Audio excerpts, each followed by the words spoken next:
내 이름은 이주인식이오. 법망을 벗어나 자신의 욕망을 채우기 위해 타인을 욕보이는 짐승을 처리하는 고문 소믈리에다. 이러한 사명을 지닌 탓일까? 어서 오십시오. 거기 앉으시죠. 네, 고마워요. 씻을 수 없는 분노를 지닌 사람들이 내 사무소를 찾아오곤 한다. 눈앞에 앉은 젊은 여성 또한 그들 중 한 명이다. 제 딸을 고통스럽게 죽인 범인이 끔찍한 최후를 맞게 해주십시오. 그 눈동자 깊은 곳에 새까맣게 타오르는 증오의 불길이 그녀의 분노를 대신 말해주고 있었다. 의뢰인의 이름은 카지다. 1년 반 전까지만 해도 그녀에겐 딸이 한 명 있었다. 우리 딸 친구 100명 생겼으면 좋겠다, 그치? 친구 잔뜩 만들어야지. 그 당시 의뢰인의 딸 아카네는 초등학교에 간 입학한 신입생이었다. 일찍이 남편을 병으로 잃은 의뢰인에게 있어 딸 아카네는 살아갈 희망이었다. 다음에 놀이공원 갈까? 다행스럽게도 의뢰인의 양친이 가까운 곳에 살았던 덕분에 아이를 키울 수 있었던 것이다. 딸과 놀이공원에 간다는 약속에 가슴이 들떴던 어느 날, 엄마 왔다. 어? 할머니네 갔나? 퇴근하고 집에 들어온 의뢰인은 딸의 부재를 알아차렸다. 의뢰인이 집에 들어온 시간은 저녁 7시. 아마도 할머니 할아버지네 집에 있겠거니 예상했다. 아니, 여긴 안 왔는데. 네? 하지만 아카네는 그곳에 없었다. 그 사실을 안 의뢰인은 양친이나 이웃들의 도움을 받아 죽어라고 아카네를 찾아다녔다. 아카네! 어디 있니? 난 산 쪽을 찾아보겠네. 그럼 나는 상점가 쪽으로 가지. 의뢰인은 불안으로 심장이 터져버릴 것 같았다. 물론 경찰에도 신고했다. 유미코, 좀 쉬엄쉬엄해, 응? 아니야, 난 괜찮아. 아카네가 돌아올지도 모르니까. 하지만 며칠이 지나도 아카네의 모습은 발견할 수 없었다. 그런데 그런 의뢰인의 노력을 마치 비웃기라도 하듯 말도 안 돼. 일주일 뒤에 의뢰인은 최악의 결과를 통보받게 되는데 조의를 표합니다. 아카네가 산속에서 시체로 발견된 것이다. 아카네는 가슴을 칼로 여러 차례 찔린 상태였다. 범인은 강한 살을 품고 있었을 것이라고 추측됩니다. 아카네, 어떻게 이렇게 끔찍한 짓을? 봉합된 상처를 봤을 때 의뢰인은 딸이 느꼈을 고통을 생각하며 하염없이 눈물을 흘렸다. 아카네의 장례식을 끝낸 뒤 의뢰인은 거의 얼빠진 것처럼 지냈다. 힘든 건 이해하네만 다시 생각해 볼 수는 없겠나. 죄송하지만 지금은 이래야 할 의미를 못 느끼겠습니다. 딸을 키우는 데 필사적이었던 의뢰인은 삶의 의미를 잃어버리고 말았다. 그런데 시간이 지나도 범인은 체포될 기미가 보이지 않았다. 저 형사님, 범인의 수사는 어떻게 되어가고 있나요? 죄송하지만 열심히 수사 중이라는 말씀밖에는. 범인의 체포 소식만이 의뢰인이 살아가는 이유가 되어버렸다. 벌써 몇 번째 드나드는지 모를 경찰서를 뒤로하고 집으로 가던 중이었다. 안녕, 네가 마나미니? 네 엄마가 널 부르고 있어. 우리 엄마가요? 엄마 뱃속에 아기가 있지 않니? 그래서 오빠가 대신 널 데리러 왔단다. 초등학생에게 말을 거는 수상한 남자가 눈에 들어왔다. 그 순간 뇌리에 딸의 모습이 스쳐 지나갔고 의뢰인은 초등학생을 필사적으로 보호했다. 이보세요, 당신! 지금 애한테 무슨 수작을 부리는 거죠? 진정하세요. 전 진짜 그 아이 엄마한테 부탁받은 거라니까요. 남자가 서툰 변명을 늘어놓았지만 의뢰인은 그 말을 들은 채도 하지 않았다. 염려된 나머지 경찰에 신고까지 했지만 놀랍게도 남자의 말은 사실이었다. 이 동네에서 착하기로 유명한 청년인데 모르셨어요? 정말 죄송합니다. 그럴 수도 있죠. 괜찮아요. 남자를 편견을 눈길로 봤다는 사실을 그 당시엔 부끄럽게 여겼었다. 하지만 딸을 잃은 분노와 슬픔 때문에 여자애를 보던 그 눈빛 역시 마음에 걸려. 의뢰인의 축은 예리할 대로 예리해진 상태였다.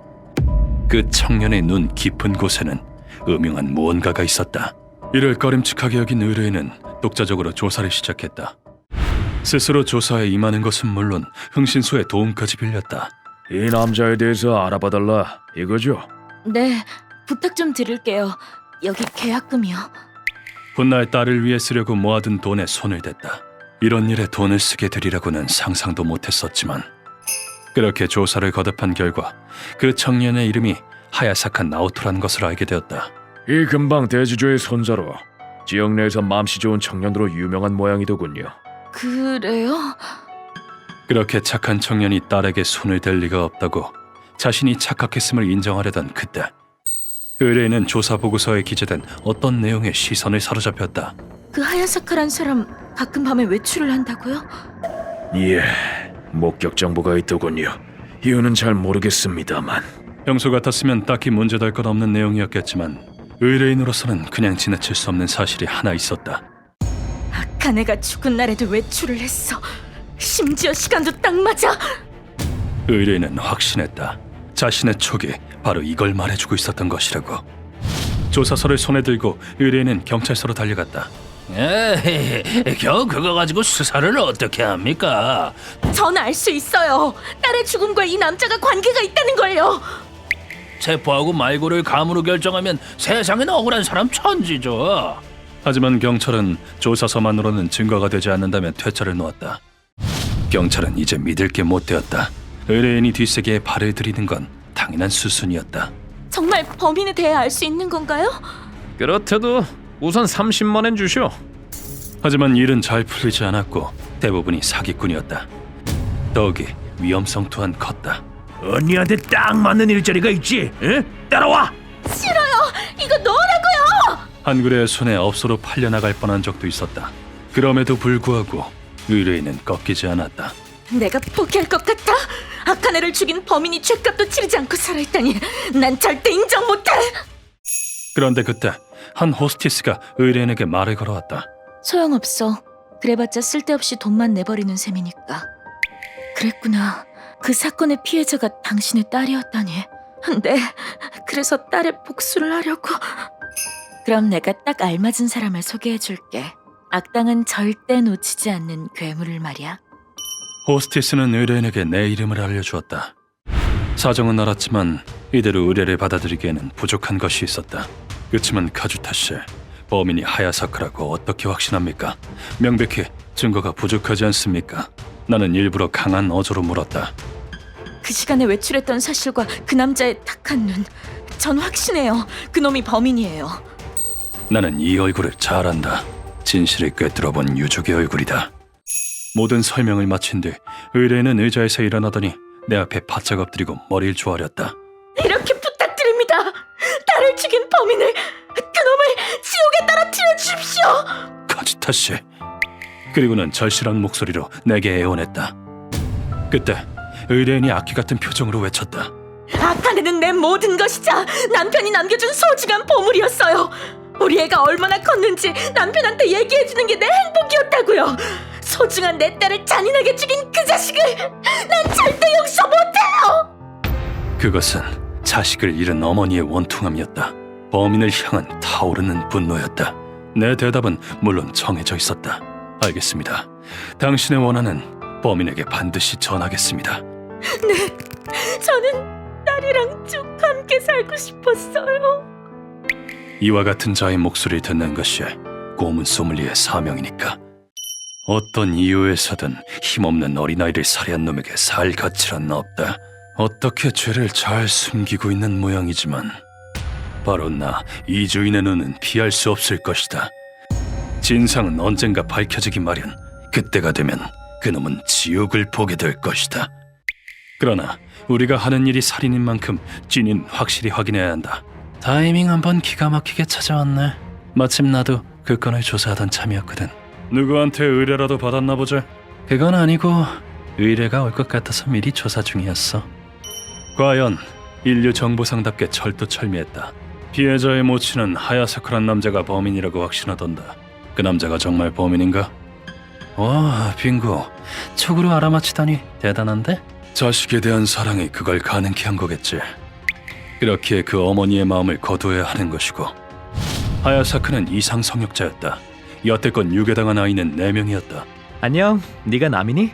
네 어머니가 크게 다치셨어. 정말요? 오빠랑 엄마 보러 가자. 놈의 수법은 악랄했다. 아이 엄마가 다쳤다고 거짓말을 해 표적을 동요시켜서 자신을 따라오게끔 했다. 그리고 지주인 부모가 소유한 별장에 아이를 데려간 뒤 본색을 드러냈다. 엄마 어딨어요? 엄마. 엄만 없어. 멍청한 아이구나. 널 도와줄 사람은 아무도 없단다. 아이를 무참히 살해한 뒤 시신을 별장 부진에 매장했다. 하야사카는 아카네도 다른 희생자들과 마찬가지로 시신을 은폐할 생각이었지만 안 돼. 사람이 오고 있어. 재수도 없지. 하필이면 오늘 별장을 쓸 건 뭐랑? 아카네가 살해된 날에 누가 급한 용무로 별장을 쓰는 바람에 하야사카는 부득이하게 산속에 시신을 유기했다. 고다이와 헤어진 뒤 범인의 신병을 확보하고자 준비하던 중 고다이? 내 핸드폰이 울렸다. 하야사카의 감시역한테 연락이 왔어. 방금 아이가 또 한 명 유괴당했대. 지금 이 순간 하야사카가 또 죄를 저질렀다는 게 아닌가. 우리는 하야사카가 있다는 곳으로 신속히 달려갔다. 선생님, 저기 보세요. 아니, 저건... 하야사카의 별장으로 가던 중 여자아이를 아는 청년의 모습이 눈에 들어왔다. 상황으로 보건대 청년이 하야사카로부터 여자아이를 보호한 듯했다. 쿠레바야시 씨. 당신은 루카와 씨! 쿠레바야시라면 예전에 보고서에서 본 적이 있다. 이 청년이 그 말로만 듣던 정의의 사나이인 모양이다. 아이는 무사한가? 필요하다면 구급차를 부르지. 이 오빠가 도와줘서 괜찮아요. 그렇다는데요? 뭐지 이 위압감은? 이 사람 보통 내기가 아니다. 구가코 대체의 호적수라고도 했던 것 같다. 쿠레바야시가 하야사카의 범행을 목격한 건 순전히 우연이었다고 한다. 자, 엄마한테 가자. 우리 엄마 진짜 많이 다쳤어요? 뭐야 저놈은 어쩐지 수상한데. 야생의 감인지 쿠레바야시는 하야사카가 악인임을 직감적으로 간파했다고 한다. 달리는 자동차를 쿠레바야시는 자전거로 추격했고 엄마한테 전화 왔었어. 오빠가 속인 거지. 그렇지? 얌전히 있지 뭐. 야, 너 뭐야 임마! 가히 놀랄만한 다리 힘으로 차를 따라잡았다. 그리고는 차의 바짝부터 조수석 창문을 주먹으로 깨부쉈고 자식이 그냥! 꼬마야, 오빠 꽉 잡아! 안 돼! 차 안에 있던 아이를 구출하는데 성공했다고 한다. 정말이지 놀라운 신체 능력이 아닐 수 없다. 자전거로 차를 따라잡았단 말이야? 그 정도면 사이클 선수급인데 약자가 고통받는 걸 못 견디는 성미라서요. 위기의 순간에 괴력을 발휘한 셈이죠. 악인을 향한 분노를 힘으로 바꾸는 타입인 모양이다. 나는 아이를 쿠레바야시에게 맡기고 하야사카를 잡기로 했다. 쿠레바야시 씨는 지금보다 더 강해지고 싶으신 거죠? 뭐 그럼 좋겠죠. 그럼 우리 선생님께 가르침을 받아보는 게 어때요?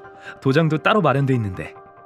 그런데 자리를 벗어나려던 찰나 루카가 해맑은 얼굴로 이런 말을 꺼내는 게 아닌가. 남을 지도할 권한은 없지만 애제자가 이렇게까지 말하는데 거절할 수야 없는 노릇이다. 좋다. 원한다면 오도록 해. 이주인 씨의 실력은 분위기만 봐도 알 수 있어요. 부디 한 수 가르쳐 주십시오.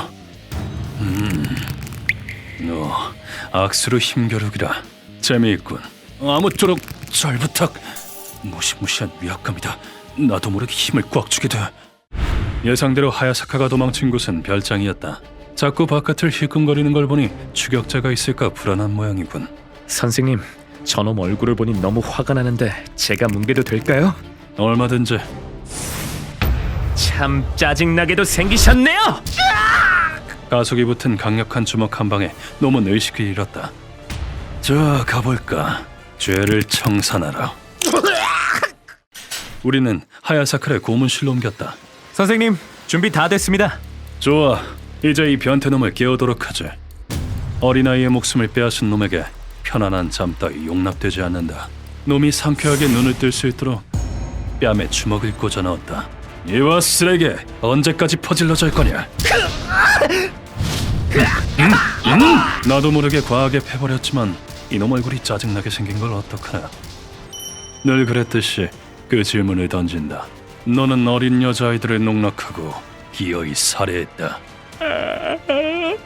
피해자나 절망의 늪에 빠진 유족에게 죄송스럽지도 않나? 하지만 놈의 입에서 튀어나온 건 지극히 이기적인 헛소리였다. 죄송스럽지 않냐고? 잘도 그러겠다. 난 착한 일을 한 거야. 그 애들이 추하게 커버리기 전에 아름다운 모습으로 보내줬잖아. 오히려 나한테 고마워해야 하는 거 아니야? 이놈에게 아무래도 인간의 마음이 존재치 않는 모양이다. 이런 놈에게 반성을 촉구하는 건 무의미한 짓이다. 함부로 짓거리지 마라. 추잡한 욕망에 사로잡힌 쓰레기 같으니. 루카와 시작한다. 알겠습니다, 선생님. 내 목소리에 루카오가 금속으로 된 봉을 건넸다. 나는 봉을 하야사카의 엉덩이에 있는 힘껏 찔러 넣었다. 몸이 강제로 꿰뚫리는 고통, 너도 한번 느껴봐라. 뿌리 끝까지 박아넣음과 동시에 하야사카가 절규했다. 그러나 아직 끝이 아니다. 그럼 이어서 스위치 온! 루카가 스위치를 누르자 전열로 말뚝이 뜨거워지면서 살타는 냄새가 풍기기 시작했다. 이윽고 충분히 열을 받은 말뚝은 형상기와 가끔의 특성에 의해 놈의 몸 안에서 본래의 형태로 되돌아갔다. 더 길고 두꺼우며 겉에 가시가 돋아난 마치 도깨비 방망이 같은 형태다. 이건 예전에 순물을 이용해 행했던 고문을 내 나름대로 개량한 것이다. 고대 그리스에서는 간음죄를 저지른 죄인에게 이 형벌을 내렸지. 너한텐 아주 딱 맞는 고문이지. 아파, 뜨거워. 고온으로 내장이 익어가고 갈기갈기 찢기는 건 말로 설명할 수 없는 고통일 것이다. 부잣집 도련님께서는 그 고통을 차마 견딜 수 없었던 모양이다. 살려줘! 참수할게! 줄값서 찌를 테니까 제발! 놈은 고작 몇 분 만에 목숨을 구걸하기 시작했다. 이 남자를 용서할 것인가? 답은 이미 정해져 있다. 무슨 소리지? 난 착한 일을 하는 거야. 너 불로불서야? 아닌데요.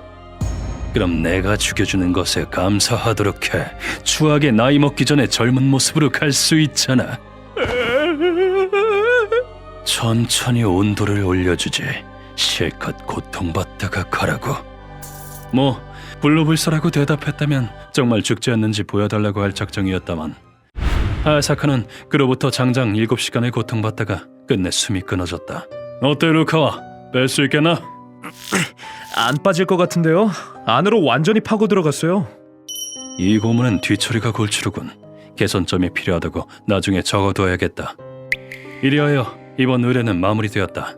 별장 지부 내에서 어린아이로 추정되는 시체가 발견되어 이로써 희생된 아이들이나 그 가족들도 이제 앞으로 나아갈 수 있겠지. 비록 결말은 잔혹하나 모든 일에는 끝맺음이 필요한 법. 아무리 슬픈 일이라도 마침표를 찍을 수 있다면 앞으로 나아갈 수 있을 것이다. 여담으로 사건이 있고 며칠 뒤에 쿠레바야시가 내 사무소를 찾아왔다. 이주인 씨, 한 수 배우러 왔습니다. 좋다. 어디 한번 제대로 덤벼보도록. 무한대의 잠재력을 가진 남자 쿠레바야시는 상당히 재밌는 친구였다. 이 이야기는 훗날 소개하도록 하겠다.